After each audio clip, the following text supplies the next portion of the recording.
La légende de l'ours brun géant, chapitre 3.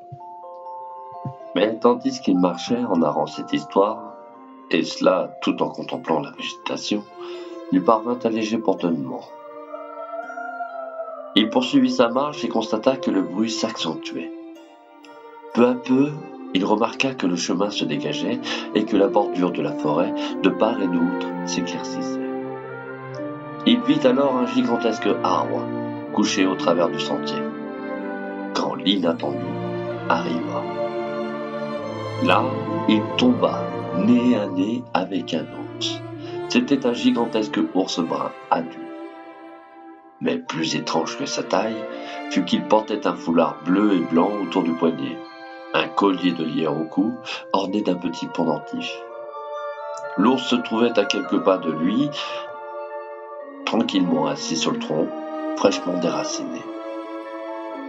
L'ours brun géant demeurait sagement immobile, cela tout en se rassasiant de miel.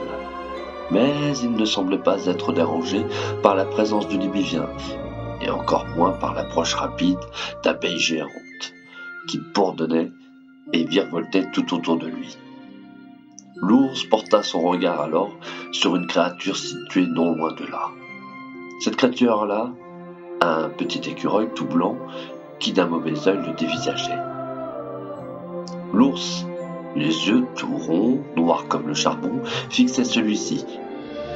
Lui qui se tenait sur une branche semblait très mécontent, affichant véritablement un air furibond.